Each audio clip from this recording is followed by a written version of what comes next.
Yes, welcome along to another edition of the Morning Post, brought to you by the Racing Post and sponsored by William Hill. Dave Orton with you for the next hour, sharp and snappy. It's the end of the jump season. The curtain comes down at Sandown. We'll be previewing all the 5 big races from there. We'll be taking a look at flat action as well. Don't worry, it's still a dual purpose show. It's that time of year, isn't it? The next hour or so, stick with us then. Great to have you here. This is your chance to give a shout out, of course. It's interactive, this show. You can do so by looking on our YouTube channel. Stick your thumbs up. That's all you've got to do, and get involved in the chat. We've got a great community here.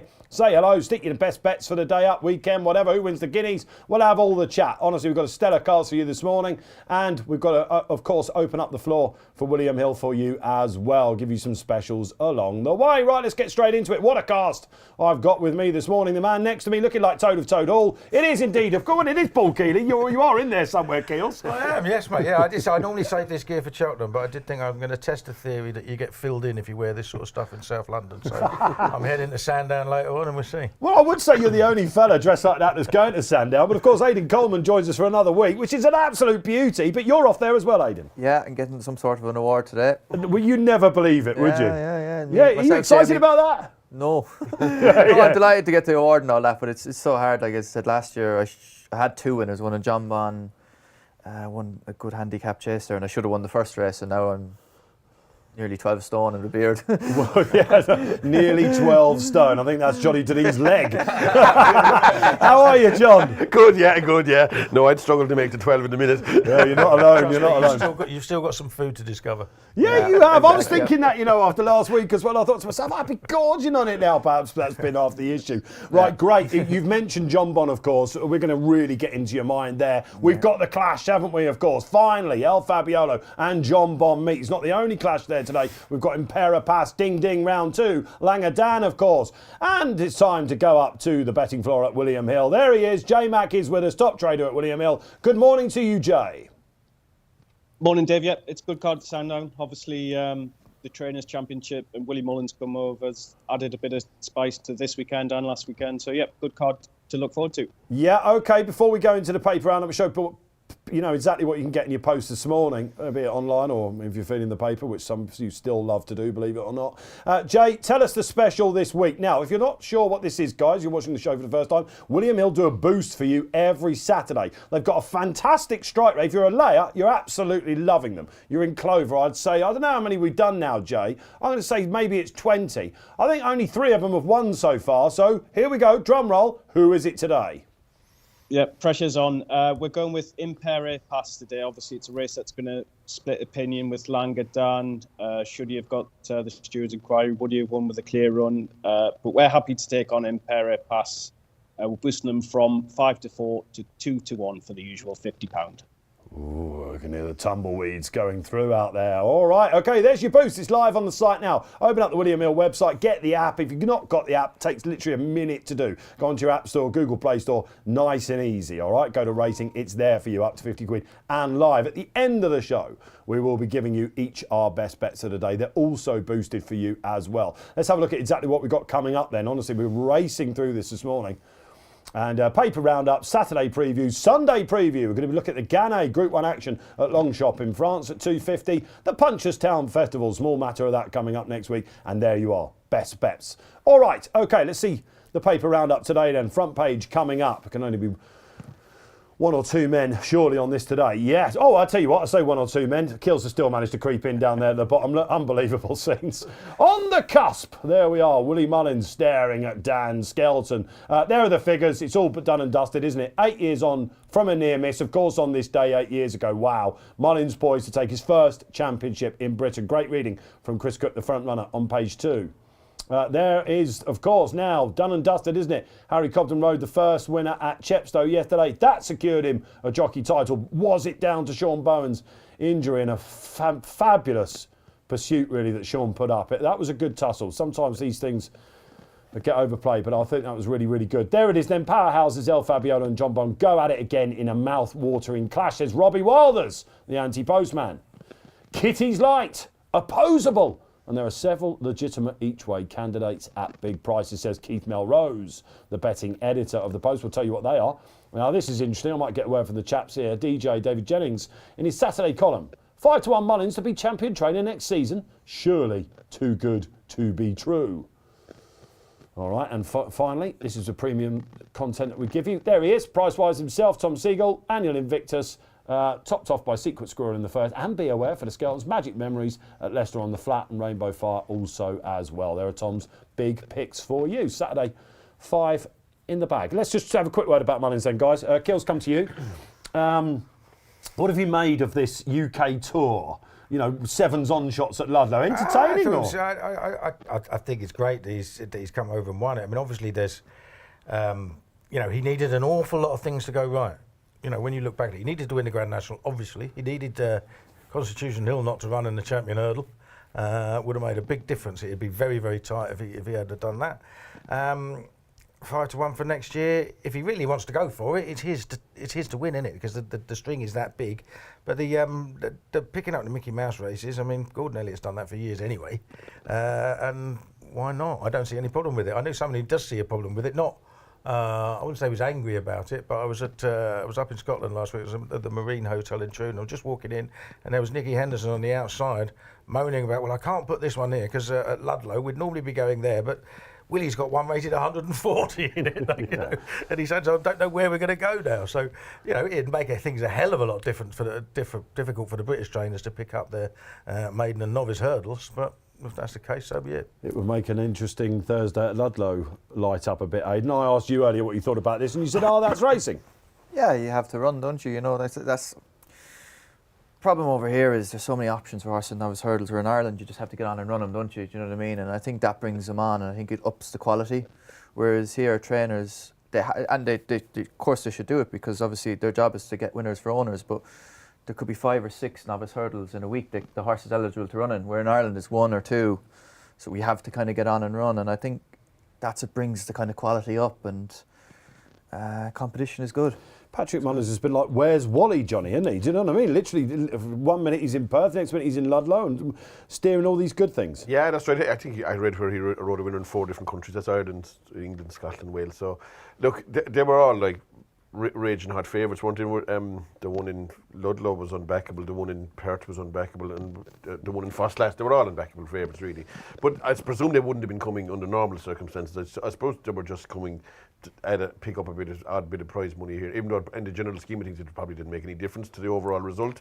But I suppose like, there are opportunities for these horses if they want to come and pick up their soft races. Especially novices as well, because they're obviously not novices next week, are they? So getting it in while that's an interesting point, isn't it? So they sort of had to run, didn't they? Of course. Yeah, and another thing I suppose Paul alluded to there, like if you're bringing if I have a horse here in Britain and I see a horse from one of those a 140 horse into the Fosslas, I don't want to be second to that either, like, do I? Like, you know what I mean? So they even scare off the opposition by even entering them, really. You know what I mean? So it would be hard to see what was second. What do we make of the price for next season? And DJ says it's a gimme.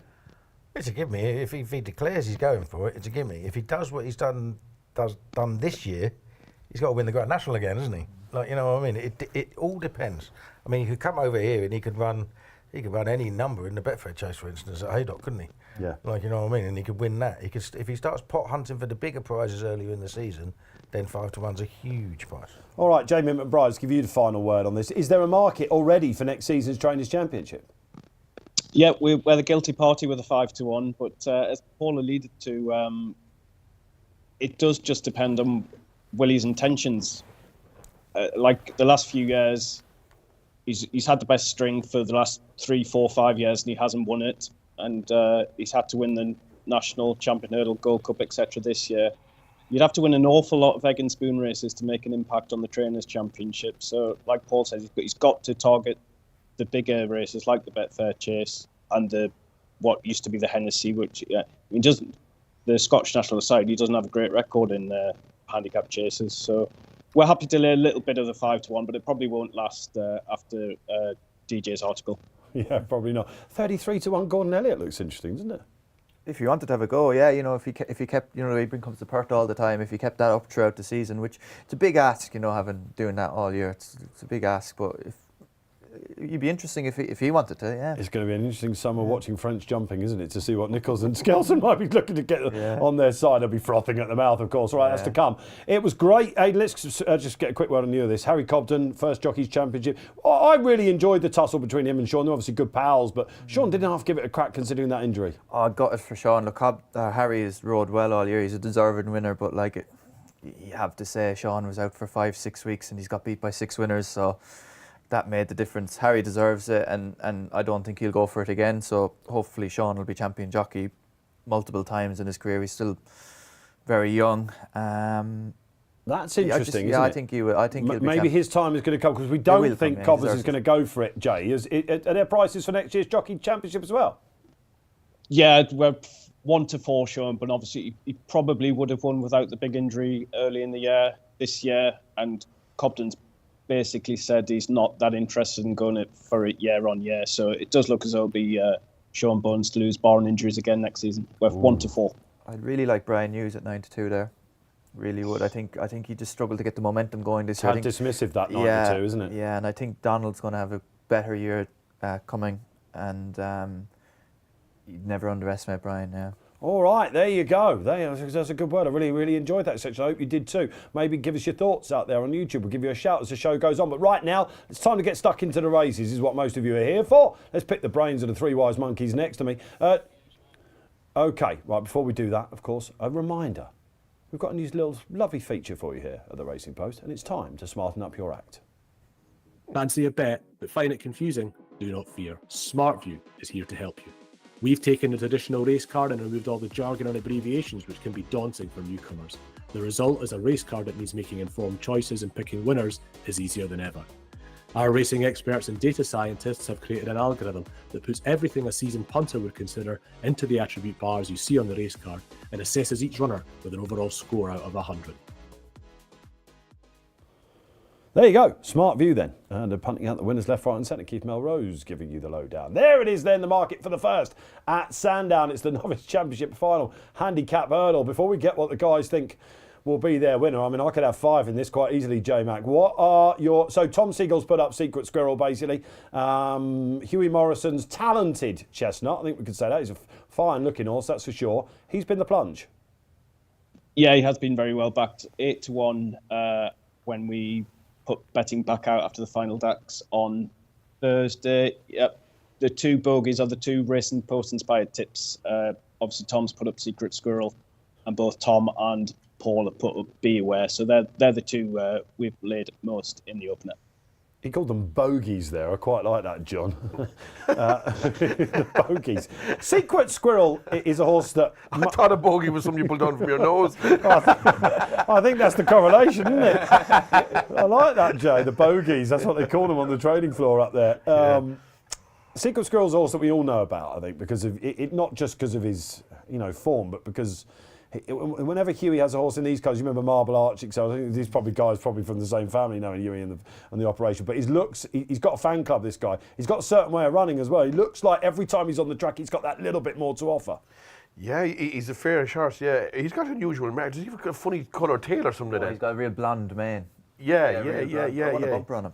Did you? Yeah, I won a first time out, rode him first time out. That was the good bumper he won. No. He won a 4-runner yoke race, didn't he? Oh, yeah, I didn't ride him that day. I went to Ayr that day. I was supposed to ride him that day, and I went to Ayr instead. But I won a bumper on him at Taunton. Yes. Taunton, really liked him, really It's a liked him. perfect track for him, Taunton. How's he going to get around the Saturday? Oh, he'll be fine. He's very no versatile. problems. And he not that he holds back in an ungenuine way, but he's a real nice way of running, and I think he'll conserve energy, and this Sandown Hill will be no problem to him. On this ground as well. He's talented, isn't he? He's the sort of horse you might be able to aim at a good handicap on the flat. I think he had to be on everybody's shortlist.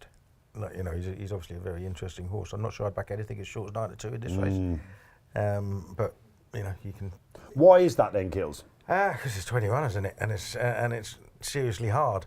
And there's loads of horses that are unexposed, especially in the conditions, because obviously we've had bottomless ground all year. Yeah. I think it was supposed to be good ground last year, but the going stick is much higher this year. So it was going to be proper good ground Just today, a quick word on the weather there, Kills, because I woke up this morning. Yeah, but they didn't have that much. Gloomy. They said they had 4.4 mil, but obviously it was very dry yesterday. I think it was 4.9 on the going stick on the hurdles course last year, and it's 6.3 this year. That was at 9 o'clock this morning, according to the update. So it's going to be pretty quick, I think. Who's in top on the Sizzlers? Well, I had two. Be Aware was one of them. Obviously, again, Dan Skelton. One first time out, the assistant trainer said he's one of the nicer novices, and then he's run really well in 2 starts since second both times, giving chunks of weight to a 4-year-old the first time, and then running a length second to Cam Senas, who won a Grade 2 earlier in the season, was rated 130. The runner-up the third was 17 lengths back and is rated 119. So, even not allowing for improvement going handicapping for the first time, I thought a mark was of 124 was fair enough. And the other one was Panjari. Now, he did get thumped with a £9 rise for winning what Paul Nicholls called an egg and spoon race, but I mean, He was very impressive. In reality, he won on the bridle from a horse that had finished 4th in the EBF final here in March, and he did it very, very easily. And he was a 4-time winner in Germany or France on the flat, on good or good to soft ground, twice in listed company, and the last one he won in listed company, he beat a horse that's been placed in about 8 Group 2 or 3 races. So if he's better horse on this ground, because nearly all he's had 8 runs for Nicholls, nearly all of his runs there have been on soft. If he's better on better ground, then he's probably still not badly treated. I think they thought he'd be a lot better than this when he turned up from Germany. Is today Freddie Gingle's last day claiming 5 as well? Might be. I think so. He could be technically lost £2 well in that. I think A lot of people saying that's a very valuable 5. Yeah. Okay, that's kills. John, what do you like? Originally, I put up on my column the Secret Squirrel, because like when I was looking at them, they were both 10-1 shots, him and Be Aware, and like Secret Squirrel's into 5-1 now, and like as Paul said, it's 5-1 is a bit in the tight side now. Really, I'm going to chance maybe Be Aware. I like horses that win a race and a maiden hurdle, say, that never ran anywhere before. I think it takes a goodish horse to do that. He didn't run the point to point, he didn't run the flat, he didn't run anywhere. He just appeared in Newbury and won a race, and won it in fair and square too. Yeah. Now, and there's nothing wrong with his next 2 runs either. In Linkfield, the ground was desperate. He probably went in the inside as well. Got a bit of stick for that, Harry, didn't he? A small bit, yeah. And maybe kind of drifted over to the far rail more than Nelson. And he didn't do much wrong against Campsinas either. Look, he kind of has to prove himself on slightly quicker surface. But I do think he's a fairly decent animal, and he doesn't look badly treated off his rating, so he'd be the one I'd go for. But I would respect Secret Squirrel. He did win well in Taunton, but where he kind of got the run of the race all the same, though, you know what I mean? He was allowed boss the race. This is a different kind of a test completely with 20 runners, and there is plenty of horses in this that have a chance. You know what I mean? Absolutely. This is the sort of race that I looked at, Aidan, and thought, Secret Squirrel, and then I started going, hang on a minute, there's a danger there, there's a danger there, there's a danger there. If you could ride one, there's that question again. I tipped him at, like, he was about 8-1 when he's very short in this race now, I think. Like, I should have won this race a minute last year. Say a few back with horse. What did you ride? Johnny wouldn't be talking to me. Was that 2 McManus horses? Yeah, Brico Lord, yeah. The only thing is, I didn't plan to be as far back as I ended up being, like last at 20. I know, but it was his first, no, but it was his first run the handicap. And he got lost down the back. He was very green. Is that what you said when you got off? I didn't plan to be under control. Won at JP's other one, so it was fine. But like, I should have won a minute. Yeah, I should. I was a fast. I've given up slagging jockeys, actually, to be honest. Good man. Yeah, I've given up. I believe that one. I've actually come to realise that a lot of guys are riding to instructions, and it's more the connections that you should be probably slagging than the jockeys themselves. Most of the guys are only carrying out what they're told. I think this day and age I've noticed over the years, before you were allowed to ride on instinct and jockeys didn't really get instruction, and the more we've come we're coming to this day, there's more and more instructions being thrown out. Jockeys aren't allowed. That's why I'd have no problem. Prescott all of a sudden. That's why I'd have no problem.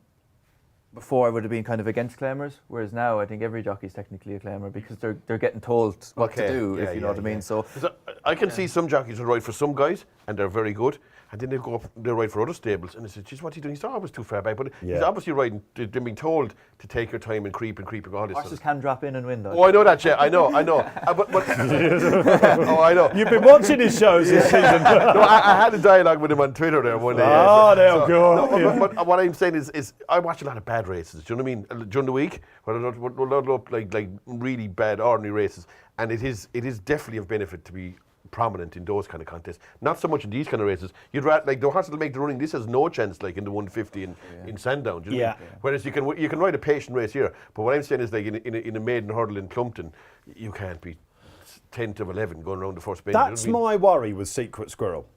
When he came up against, was it Fireflyer at Taunton?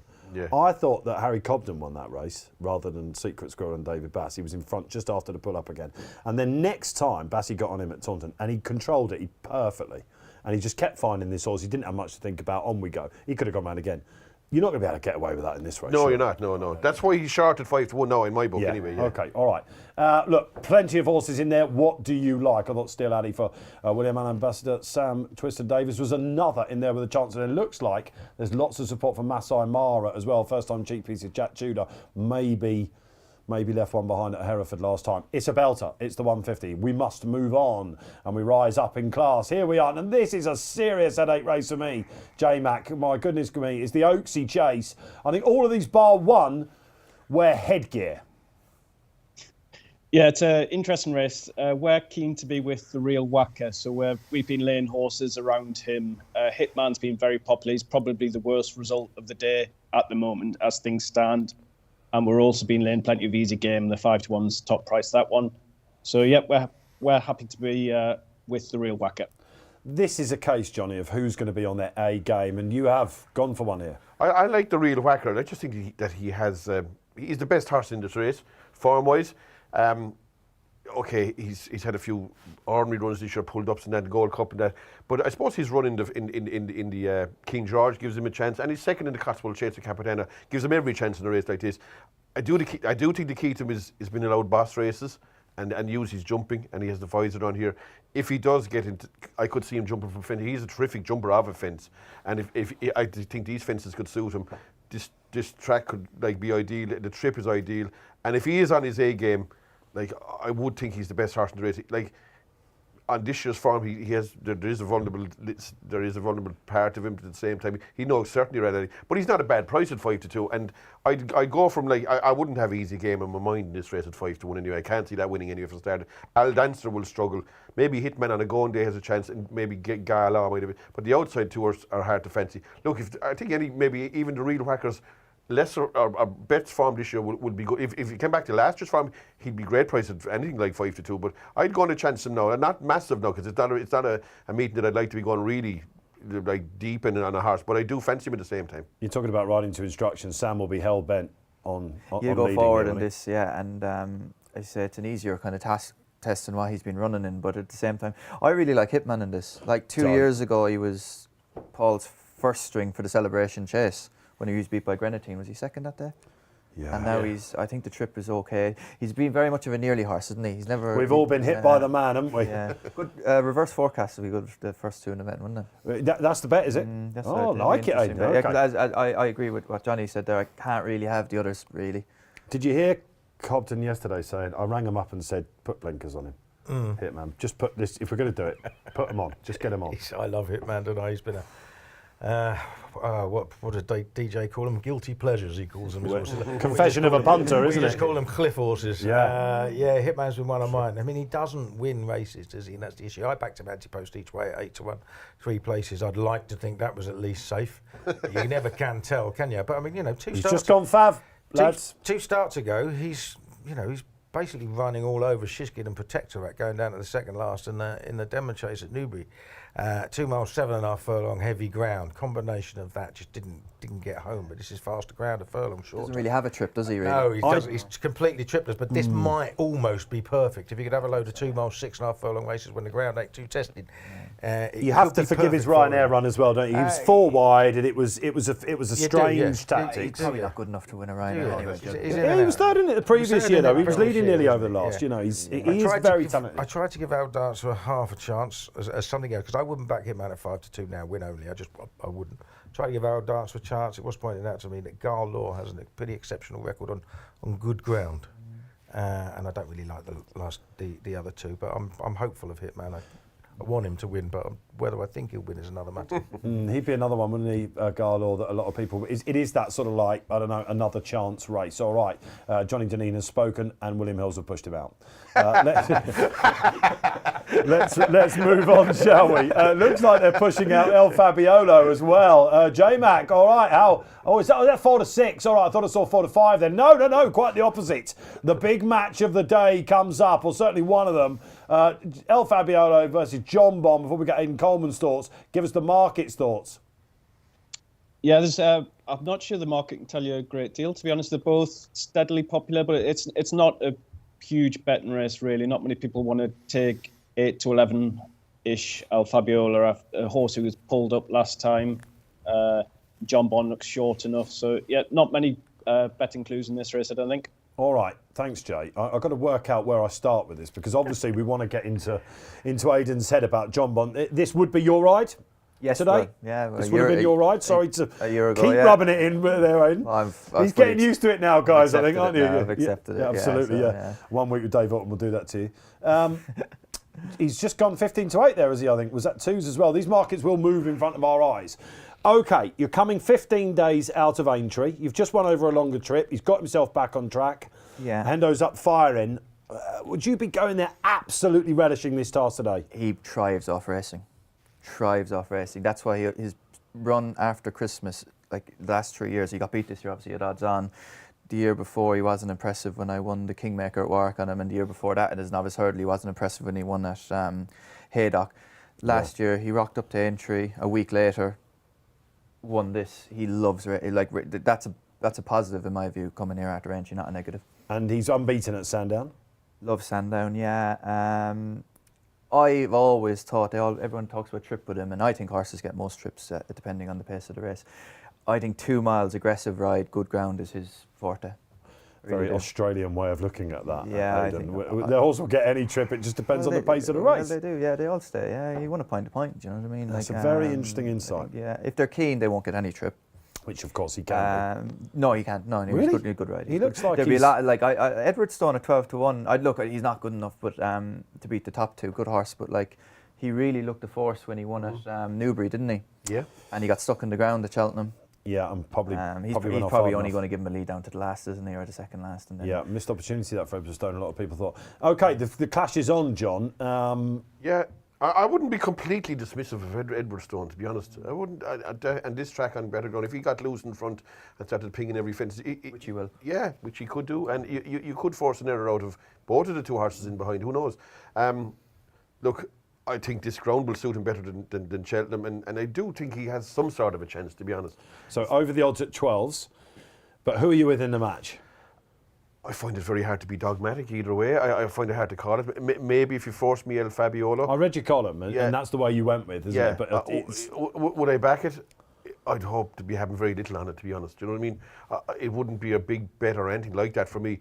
I can see him, if he does jump around properly, I do think he has an edge over John Bon, all right. But John Bon has plenty of stuff in his favour. As Aidan said, the quick run probably won't do him any harm. He has good course experience, and it's one track where if you do hit one or rub one or whatever, you can get out of a rhythm here, and rhythm horses can put you under real pressure, you know. Okay. So you can be on the back foot here very easily, and I've seen over these fast 2 miles like Dingle Creeks, horses get put out of the race quite early on, and you can force errors. So like even the first 2 fences come pretty quick, you know what I mean? You can see horses pecking and everything. So I don't think it's certainly El Fabiola or far from it.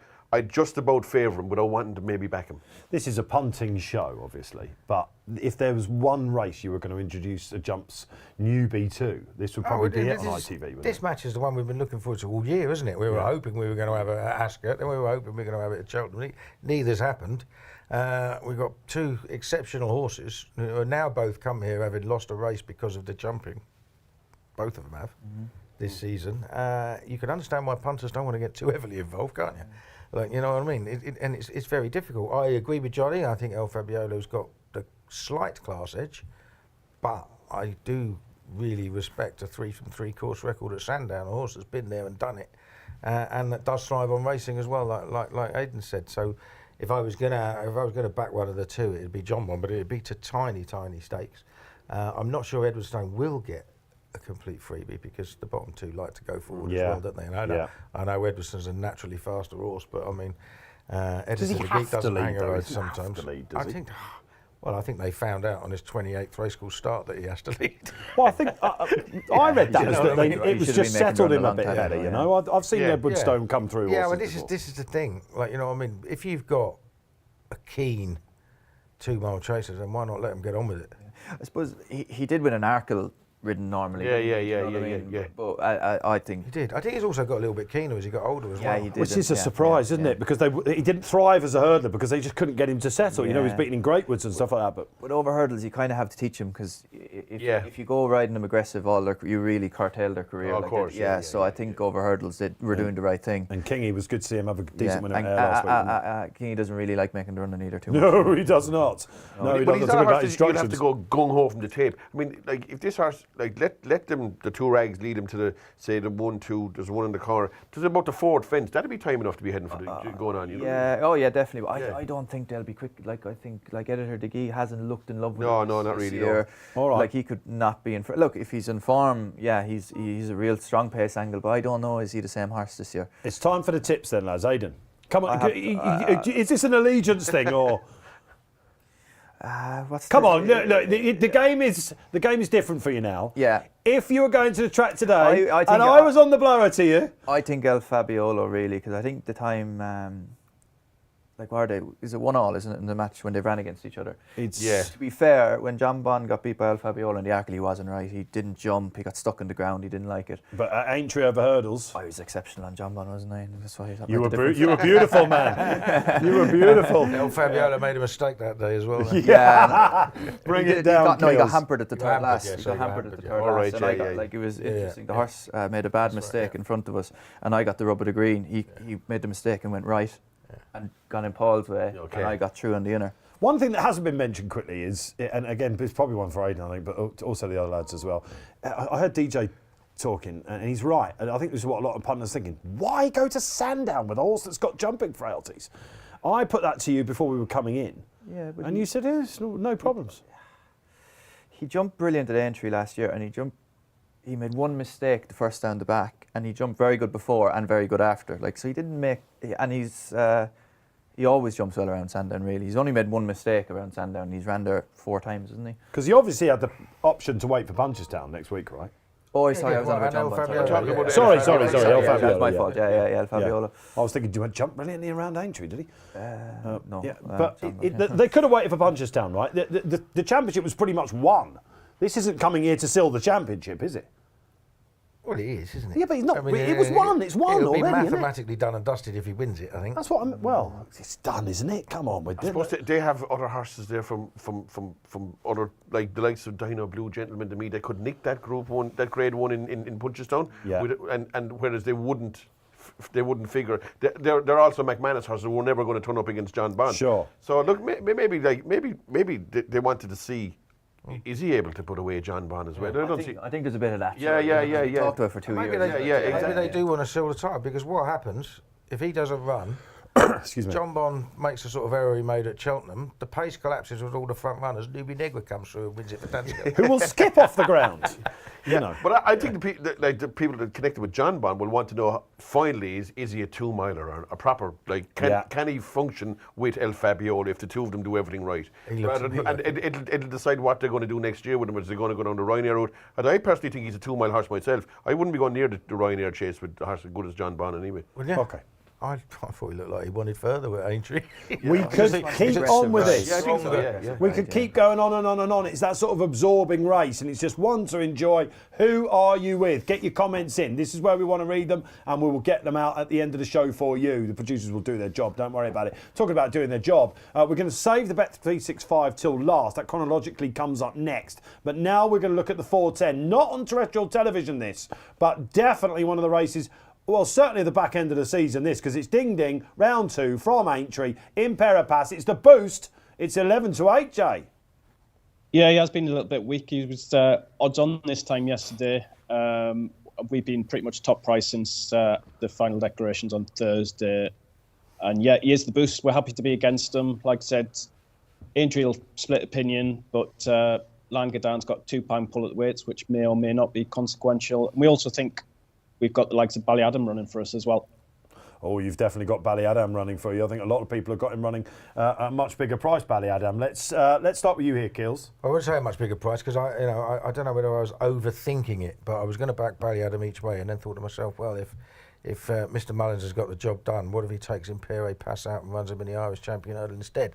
The Punchestown Champion Hurdle instead. And mind-boggling theory. Everybody disagrees with me on that because he can't beat State Man anyway, and why not run here? So I mean, obviously 8 years ago when Mullins, it became apparent he couldn't win, he took all his horses out and took them to Punchestown, didn't he? So that was my thinking. But he may well run, and in which case I've missed the price on Ballyadam because he was about 7 last night. That was a very dramatic day 8 years ago. I know coming back to me, Valsalido got beaten, didn't he? And that was the one. Absolutely, yeah. Wow. So Impere Pass won. I don't think Impere Pass is a certainty to beat Langadan, and I don't think Langadan is a certainty to beat Ballyadam, who's £10 better off with him for the Coral Cup.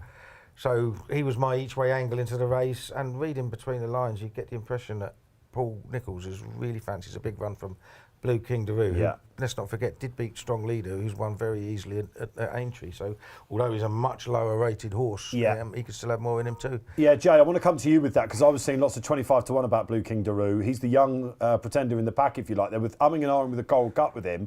They swerved it. They've obviously not gone to Aintree or Ayr, and you could argue that this is a class drop for him. Yeah, he's not so well in at the weights, which is a bit of a problem. But he's unexposed, and like Paul said, the Strong Leader form looks good now. May or may not have stayed the 3 miles last time in the long walk, and he comes here fresher than most. So you can make a case for him, but I think it's a big ask at the weights. Loads of people, Johnny, will have just pure faith in Townend, Mullins, and the double green. Yeah, look, he was put in under even money, which looked a horrendous price. And now he's heading out to, he'll be probably 6 to 4-ish in around that area. He just doesn't look to me to be in the all-conquering horse that was there last year.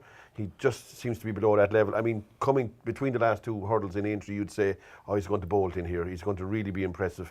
And suddenly, he's actually haunted to win in the finish, isn't he? Like, absolutely poxed. Shouldn't have been he should have got nailed by any one of the other 2. So he's just not, has lost that aura of whatever it is, infallibility or whatever it is. He's been beaten a few times, and I don't know, I wouldn't back him myself. Now, Langadan is coming here on the back of winning the Coral Cup, then going to Aintree and running an excellent race. Now he's here again. It has to be, you'd have to be you're just thinking that's an afterthought. I'd give Ballyadam a good chance. He's not exactly a prolific winner though at the same time. You know? Very consistent animal he's turned into though, isn't he? He does like Cheltenham, which would be my one reservation. He has a good chance, and this trip and ground was quite important to Ballyadam too. Like Sir Gerard, like of those 292 shots, in my opinion, there's no comparison. Like as regards possible winner, I couldn't have Sir Gerard in my mind. That in Mallow or in Cork or whatever you like to call it, I wasn't even sure he was going to win against Maiden Street Prince, and then he prior to that he finished last at 12. In the Stairs hurdle, and before that beating the Devil's Coach, which is no form of any description. Yeah. He's a horse that's definitely lost his mojo anyway. I couldn't have him. I struggle with the outside 4. Ballyadam is probably a fairly safe-ish each way bet. Whether he'll actually win or not is another thing. Impere passes about the price it should be now. I think that's it's about. There was plenty of 8-1 yesterday about Ballyadam. Yeah, it was 10-1 when the betting came out earlier on. Okay. Yeah. We've got Bruin Upper Storm in here, of course, who's a rare British runner that over and on. It's been a good season for that British trainers. Perhaps do it a little bit more. Okay, let's play the mythical If You Were Riding today. Oh, Impere Pass, I'd be quite sweet on him, especially at 11-8 now. Just seeing the ball big. Thank goodness someone is. I think, as Johnny said, I think he came to win his race at Aintree, and Aintree's a long running from the last to the line, and horses can really idle there. And I think that's the angle I'm going with. Okay. I can see your angle, and I think it's flip of a coin who's right. I think he pulled up in front. Right. And gave the race away. Or lots of people are of that opinion. But it is one or the other, though. It is. Yeah. We're going to find out today. Yeah, it is. I think you'll Can find you pull out up the front, up Sandows Hill? You don't want to be. Well, horses do it all the time, Kills, don't they? Yeah, but I suppose on that, Paul will probably play him later, won't he? Oh, probably, yeah. You won't expect to see him until near the last, or after the last even. The money was down at Aintree, wasn't it? They really had a right good go. Yeah. Langadan will be following him. Yeah, as well. Yeah. It's a shame this isn't on TV, isn't it? Because Dan Skelton must have gone to sleep last night frothing at the mouth at the prospect of having another go. Should he have got it at Aintree, Langadan? Listen, I have no opinion either way. Genuinely, no. I had no bet in the race. I couldn't care less who got it. Okay. I was hoping Bob Ollinger would get it personally. Yeah, I could see why he should and why he shouldn't have got it. To be honest, I don't think you could argue with it either way. If they changed it around, I wouldn't have said it was a bad decision either. You know, that kind of way. The betting was about like 4 to 6 or 4 to 7 to hold the race, or maybe 1 to 2. It was a tight call. Now I wouldn't be arguing with anyone either way. There was a lot of talk about the BHA bottling it and stewards. I don't think so. No, if you look, nobody stopped riding. Nobody stopped riding in there. There was slight bits of interference, but Paul was in front, so he took the rail. You always make it as hard for the people following you. I think he's deserved to keep it. You have to give the horse that passes the line in front the benefit of the doubt. But Langerdan finished third as well, so what were they going to do? Well, it would have gone to Bob Onega. Yeah, I mean, that probably had something to do with it. Yes or no? Was it the right decision? It was a terrible decision. I had a filthy each way double on Jerry Colomb and Bob Ollinger. Yeah, so did I, yeah. Talking about doubles, J-Mac, can I throw this your way? A lot of people will be doing the double green double today, of course. El Fabiolo and Impera Pass. At the moment with Hills, what does that pay? Loads of punters on this. Just be going and watching football scores, having a couple of pints in a pub and going, how's my double green double getting on? Good question. We're 11 to 8 and about 8 to 11, so roughly 3 to 1. You've put me on the spot. It's about 3 to 1, is it? So yeah, it will be popular, and we'll need one of them to get beat. Your boss has just spat out his tea as it reveals itself to be 9 to 2 or something, Joe. No, I think it is around about 3 to 1. All right, okay. It's time for the Bet365 Gold Cup. We can waste no further time. Let's move on and get the biggie up. And Kitty's Light, where is he in the market? Oh, I was wondering whether Am I Right might yet go off favourite. This is Kitty's race then, J-Mac. How many places are you going first and foremost? 5 places, so 1 extra place, so we haven't gone overboard there, but we've got really strong set of prices. We're pretty much top or joint top, pretty much everything at the front end of the market. We've kept Am I Right a little bit on side all week, but it's now got down to the right kind of price, really, or even maybe a touch short. Not sure what's going to go off favourite, because obviously you've got the Rachel Blackmore factor against such a popular horse, Kitty's Light, who was a well-backed winner of the race last year. So it's tight at the top of the betting. 11 to 4 he went off last year. He should be a dual winner of this race. He's getting very backable, isn't he? Yeah. Well, I've already backed 3 against him. 2 ante-posts and 1 Why was that? Because of the price initially? Just the prices. I mean, he's another one of these that was shorter ante-post than he is now. Yeah. We always knew there were going to be 20 runners. Whether realism set into the market or he's getting too big. I mean, 6 to 1's big enough for horses. He's finished 2-3-1 in this race. Yes, he ran in the Grand National, but they didn't go as hard as they always do in the Grand National, and it was 2 weeks ago.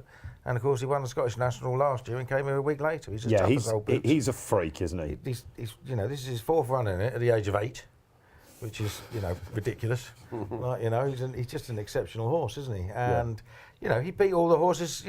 As Christian Williams said, he beat all the horses he should have beat. Yes, he's a spring horse as well, isn't he? I think. Very much so. He got beat by 4 Grade 1 horses at Aintree. Yeah, and he beat all the others. Yeah, oh, you're 100%. Yeah, that's all changed now, isn't it? All right. I hope he goes. I hope he goes really well as well for the. When does he get to? You're there today. You're going to get him on I said side. all along I'll end up having a save. I mean, I'm terrible when it comes to these big chases anyway, because I tend to get the scattergun out a little bit, and have small. I mean, my big Grand National system is to back all the horses that annoy me if they won, and actually that system came into play after Monmouth won. Thanks. So sorry for reminding you that, but I thought I can't believe I haven't backed that, and from then on. If you're wondering what we're talking about there, that it kind of was a ride that you overlooked, shall we say? But that is surely a top jockey. That must happen so much, wasn't it? Yeah, Q-Card, Thistlecrack, Monmouth, yeah. The list goes on, yeah. The list goes on. Well, it didn't stop you from riding some biggies with trainers, man. So, all right, okay. So I tend to do that, but there's obviously plenty in here now. I avoided tipping the 2 that I put up ante-post because I didn't know how much rain they were going to get. There were conflicting forecasts yesterday. But I think Kinondu Quetu's got a really good chance now if the ground is going to be good. He's a strong traveller. When he jumps really well, he's really good. He jumped like a stag at Aintree last time. The ground was too soft for him. He was 4th in that. He was 3rd in the same race last year, then won 1 at Aintree, and then put in one of his shocking jumping rounds in the Summer Cup at Utoxeter. Yes. But and he it's a track he likes as well, belted the 3rd last, and he still came back on the bridle and made up loads of ground to finish 3rd there. If he gets into a rhythm, he's guaranteed to be there, turn over hope. But he's got to get into a rhythm. I think I've got him on top kills, actually. I've been following this guy for donkeys. I backed Rapper at a very big price earlier in the season, earlier in the week, because 3 under through 5 was like 7-1, and he was 33s, and there was a length between them at Ascot, and Rapper was closing him down dramatically fast at the time, and he's never had the chance to run in a marathon chase on good ground, which I think he wants. He's a horse that always looks like he's doing his best work after the last, doesn't he? Exactly, yeah. So I'd give him a chance. Those are the two I put up ante-post. I ended up back in the Mullins third string, Aim DG. Oh, yeah, the running the National. 5th. No, running the Topham, sorry. Was 5th in the Topham. I didn't think he particularly handled that well. I thought he backed off a lot of fences, which is how you lose ground there. But he ran really well. He's done all his improvements since going up to 2.5 mile. Now he's out going up to 3.5 plus. But his dam was related to a 4 mile winner. He's got Sean O'Keefe. He's got this ridiculous record of getting massive price horses in the frame for Willie Mullins when they come over here. He had the 4th in the Bumper. He had the 4th in the Scottish National. He had the 2nd at 66s in the Ballymore, the old Ballymore Gallagher's, Jimmy the Sawyer. And he had one other at a massive price as well. And I just thought if he gets into a rhythm, he might be interesting because he's just totally unexposed. And a lot of the time when you get handicappers of Willie Mullins coming over here, they're all totally exposed because their exposure's not good enough to be graded horses. Whereas this one's only had 4 runs over fences. Okay. All right. I was just trying to think who Danny Mullins is on here because he was on Aim Deji last time. He's on Manila. Yeah, and that has been back, John. Yeah, look, it's a novice. It's a bit like Nick Rocket. It's a horse that has kind of graded form over hurdles and even fences. I'd give Nick Rocket a chance, maybe more so than Manila Cocoon. I'd say would like the good ground. It's plenty of weight, I suppose, at the same time for a relatively youngish horse that hasn't that many runs over fences. The one I was going to go for was Am I Right? It's priced on the button now, though, at the same time, 6-1. But Am I Right is gasping for a 3.5 mile race on good ground with 1 million fences. And it's like, got it. It's now or never for Am I Right? Yeah, I agree with that. Yeah, if he doesn't perform here anyway, he should never again be mentioned, in my opinion, anyway, Am I Right? In the context of winning one of these races. I think your pal David Jennings will give it a good go. Yeah, he fancies it. And I give him a good chance, but this is him now, Am I Right? Sure. He couldn't ask for optimum conditions, in my opinion. These are his, and if he's not in the first 3 or 4 here, Game over. He's a write-off for me anyway. All right, yeah, he is one of those guilty pleasure horses, DJ, if you're watching. I know you'll be a big debut here. Aidan? We've all been caught, I think, unexposed to a point, I think he ran small field novice chases and then ran really well at Cheltenham in a big field handicap. I think he'll really learnt a lot that day. And coming here, I think the trip will be no problem. He's another steamer, isn't he, I think? Yeah, there's money for him, yeah. He's not out of it as right, yeah. Has he been something of an underachiever so far over fences? Well, I spoke to Willie Twiston Davis just before Cheltenham, and he said if you told me there was that much difference between We've All Been Caught and Broadway Boy, I'd have laughed my head off. When they first met over at the We've All Been Caught over. Mm-hmm. Oh, yeah. Yeah, the market that day when they met, he wondered why they were running him the same race, thought he was the fav. They brought him to the Dublin Racing Festival over hurdles, and he was only about a 6-1 shot in one of those races. Just shows you how it goes as they go through. Yeah, he's another very interesting horse. Tom Siegel's put up Anion Invictus, who's got a course record at 3 venues he has. I was listening to Chris Gordon the week with Chris Cook. Okay, all right. So, you've seen the market there. We've given you our selections. Let's just go round on top, John. I'll go Am I Right? We've all been caught. We've all been caught. Kills? I'll stick with the one I put in the paper today, MDG. There is no way that I am tipping against Kitty's Light. And in no way am I trying to curry favour with the man who's about to join us on the line. Let's get him up. Is he there? There he is. There he is. Christian Williams, the main man himself, on what looks like a rather bumpy ride to Sandown. Chris, good morning. Hello there, how are you? Yeah, we're good. We couldn't try and go the show without getting you on, even if we have to look up your nostrils. We'll have the word from you. How are you on the way there? You nearly had 100-1 winner at Warwick the other day. Where was Michael? No, we had a good day at Warwick. We didn't get a winner, but 2 horses run well, and obviously looking forward to today. Yes. All right. It's his 4th run in the race. You've had all the cameras down since the National. I know that. All the books have been down, all the media outlets. This is the fairy tale, isn't it? I know you've spoken about the mark, Christian, at 145, but you lead over a National. He's not against up any calibre of the same horses here. He's getting out in the market. No, he obviously loves the track for some reason. Run the race 3 times, always runs his race around here. obviously a fortnight after such a big race at Aintree is not ideal, but it's a race we can't miss with him because he seems to enjoy the day, enjoys the track, seems to like the fences there, and he's looking forward to it. And I notice you're being driven to the track, Christian, which means I've that... actually pulled over. Now I'm driving. We got the family here, and Have you? just pulled into Kealy Park, so we made it in good time. And if we're late, you'll get the blame. Yeah, all right, fair enough. All right, so I guess we know the tactics, don't we? They just get settled over the first couple of fences and grind. He just loves that hill, doesn't he? Yeah, I'm not sure on the tactics. Yeah, we'll have a good think now. We've got plenty of time to the race, so we might change things up today. Try something a little bit different. Hang on a minute. Are you suggesting we're going to make all here? Johnny, you're on now, aren't you? yeah. I don't like these races for making all.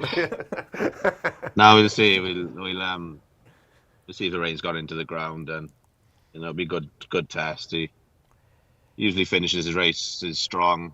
We've ridden him a little bit handy at Aintree, and he's got the cheek pieces on, so he's jumping sharp, and might just give him a chance to see if his enjoys passing horses, so might just give him a chance of dropping in and see if things work out for him. Need a lot of luck, obviously, 20 runners around there, but if he gets luck in the race, and as you said, he seems to love that hill, coming up the hill 3 times, so we'll see. You forget it's 3 times, of course. Are you suggesting you took it up too soon in the National?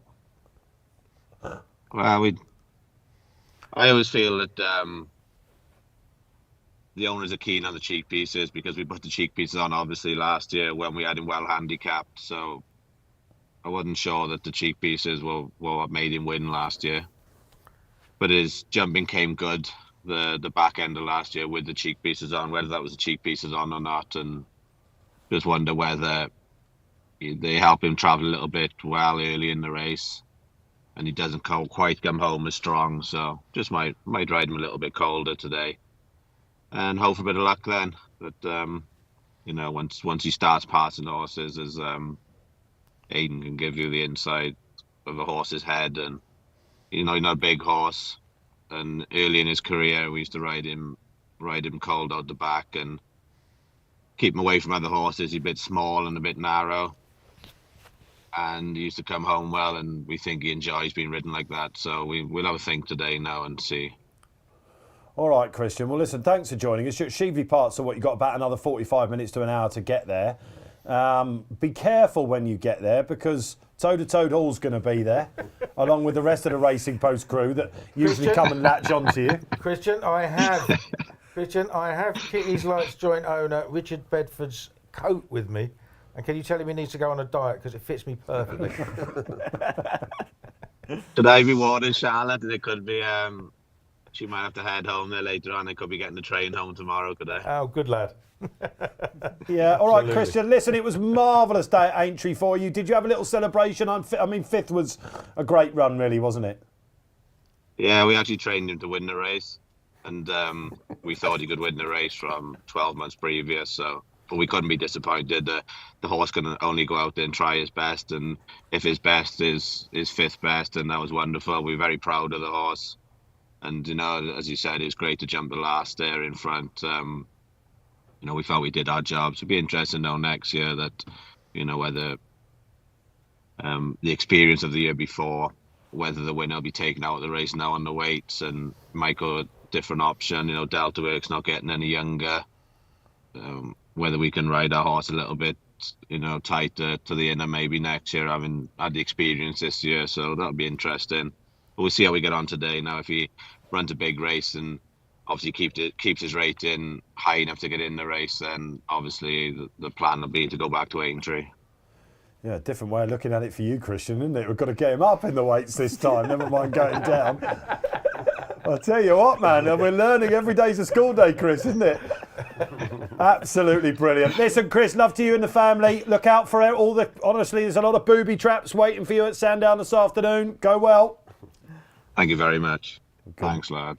Good man. All right, great stuff. There you go. There's the word on Kitty's light then.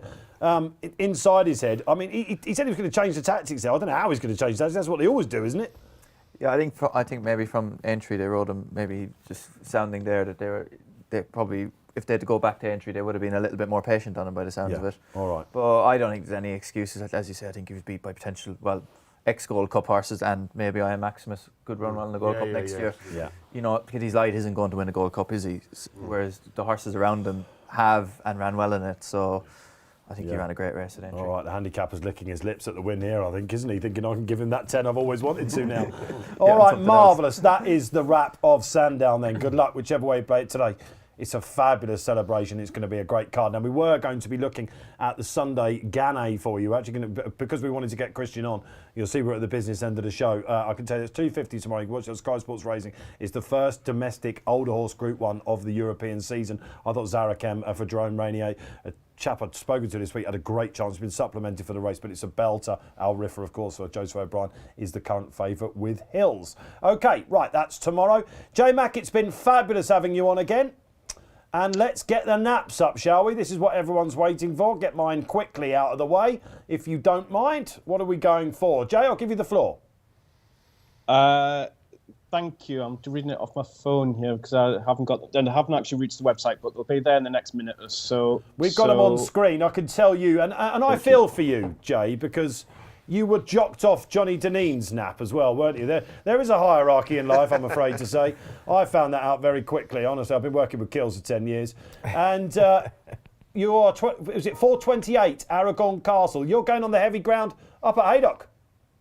Yeah, Andrew Bolden's. He was a bit too keen on his reappearance. Hopefully he's worth another chance. Yeah, jocked off is the right word. Yeah, I was first in with a real whacker, but there you go. There you go. All right, so that's a double for the real whacker, which is boosted out to, well, these, I'm not sure these are the boosted prices, are they? I mean, these can't be the right prices. Bright Thunder can't be even money, can it? Hang on a minute. I've got them in front of me now. So go on then. The real whacker is 4-1 from 11 to 4. Woo! Aragon Castle is 5-1 from 4 to 1. Your Nap Dave, Clear Angel, 4-1 from 130. Aidan's is Bright Thunder at Haydock also, which is 11-2 from 7-2.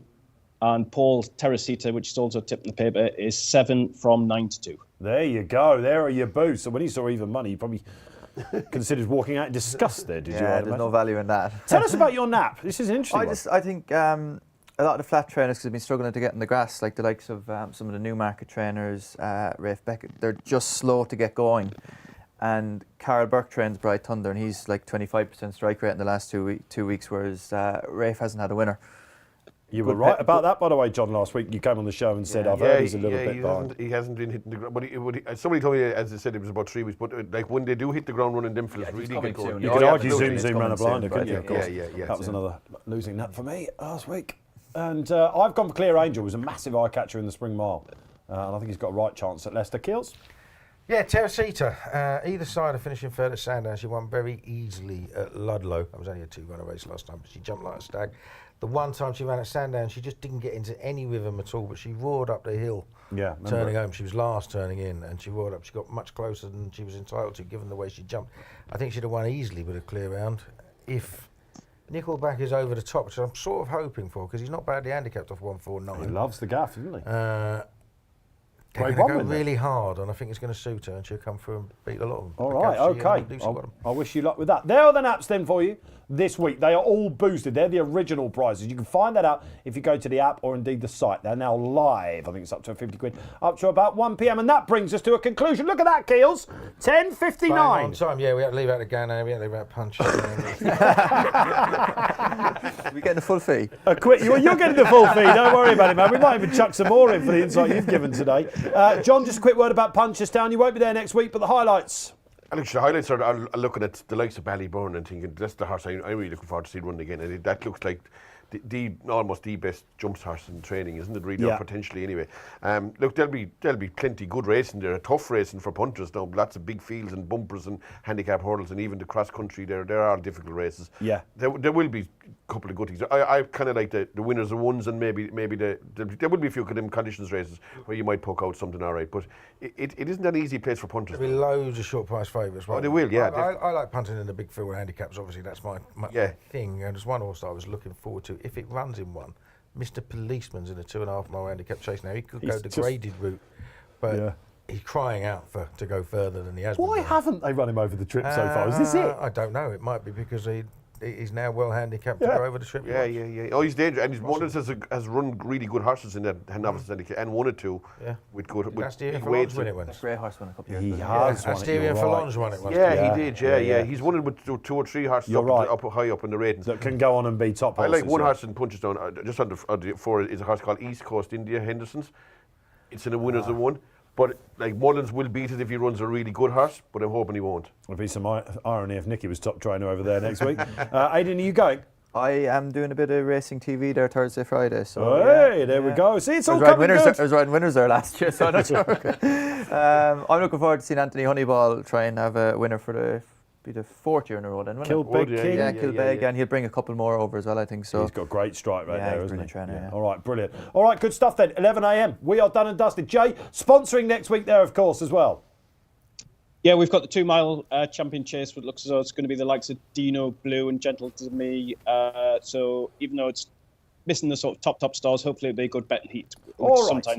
Sometimes it can be a 4s on chance, can't it? But hopefully it's more competitive this week. Yeah, and these races are all priced up. Okay, J-Mac, absolutely superb from William as ever. Johnny, thanks for coming over, man. No problem. Anytime, Tom. Brilliant. Safe journey back. Aidan, really good to have you last couple of weeks. We'll see you again soon, hopefully. Hopefully, yeah. Enjoy the moment this afternoon. I will, yeah, no, it's getting used to life on the other side now, and it's going well. Yeah, absolutely. I can tell it is. Gills, go well, my man. Looking forward to it. Get your monocle and all that stuff out, and we'll see you at Sandown. All right, good luck if you're going to Sandown this afternoon. This has been The Morning Post. Don't forget, like, subscribe, comment and share. Wasn't it great to have Christian Williams on as well? We'll be back next week. In fact, it's the double header, Saturday and Sunday. It's Guineas week. All change. Enjoy the sport.